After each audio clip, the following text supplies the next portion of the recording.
राज्यात सत्तांतर झाल्यानंतर भाजपने आता पक्षांतर्गत सुद्धा आता आपले नवे कारभारी निवडलेले आहेत। खांदेपालट झालेला आहे आणि भाजपने आता राज्याचा कारभार हाकण्यासाठी चंद्रशेखर बावनकुळे यांच्यावर जबाबदारी सोपवली आहे। तर मुंबईचे कारभारी म्हणून आशिष शेलार यांच्याकडे धुरा दिलेली आहे।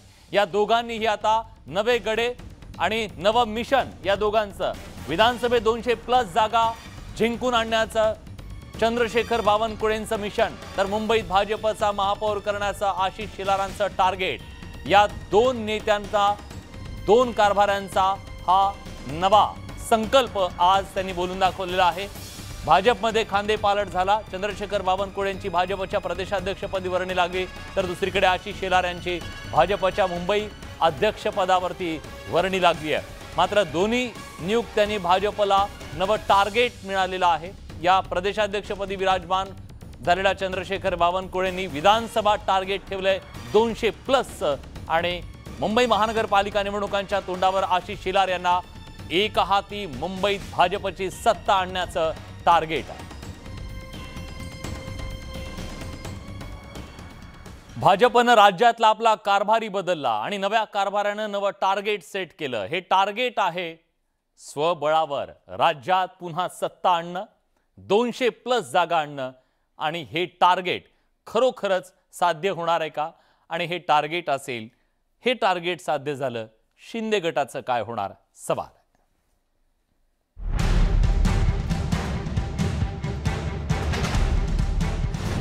भाजप प्रदेशाध्यक्षपदी चंद्रशेखर बावनकुळे, बावनकुळेंचं महाराष्ट्रासाठी मिशन 200, भाजपच्या नव्या कॅप्टनचं नवं टार्गेट।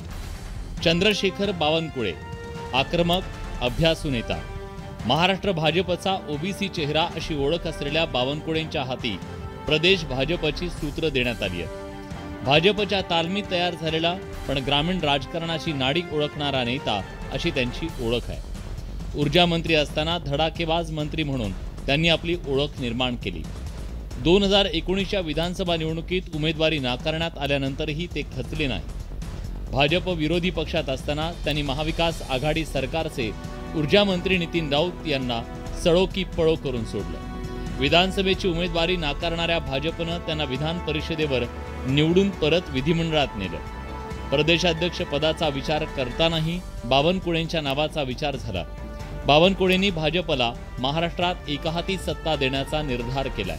माझी नियुक्ती संघटनात्मक शक्ती ताकदीनं वाढवण्याकरता आणि भारतीय जनता पक्ष हा महाराष्ट्रामध्ये एक नंबर, मी आधीच सांगितलं, महाराष्ट्राचं सर्व सत्ता केंद्र, मग ते स्थानिक स्वराज्य संस्था असो, विधानसभा असो की लोकसभा असो, यावर जनतेची सेवा करण्याकरता देशातलं आणि महाराष्ट्राचं सरकार भारतीय जनता पक्षाच्या विचारात असलं पाहिजे, याकरता आम्हाला काम करायचं आहे।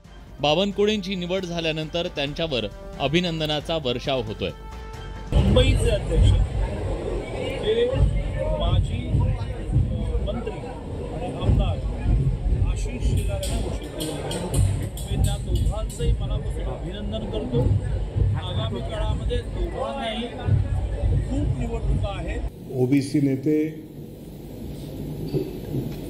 चंद्रशेखर बावनकुळे यांची प्रदेश अध्यक्षपदी घोषणा केली। त्याचबरोबर भारतीय जनता पक्षाच्या मुंबई अध्यक्षपदी पूर्व मंत्री, पूर्व भाजपा मुंबईचे अध्यक्ष, विधिमंडळात पक्षाचे असणारे मुख्य प्रतोद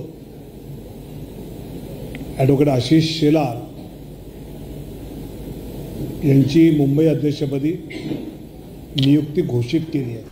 केंद्रात आणि राज्यात भाजपची सत्ता आहे, त्यामुळे बावनकुळेंना भाजपच्या विस्तारासाठी अधिक आक्रमक रणनीती आखता येणार आहे। गडकरी फडणवीसांच्या साथीनं बावनकुळे 2024 मध्ये मिशन 200 पूर्ण करतील का, याची उत्सुकता आहे। अमरावतीहून संजय शेंडेसह तुषार उपनवर, न्यूज 18 लोकमत, मुंबई।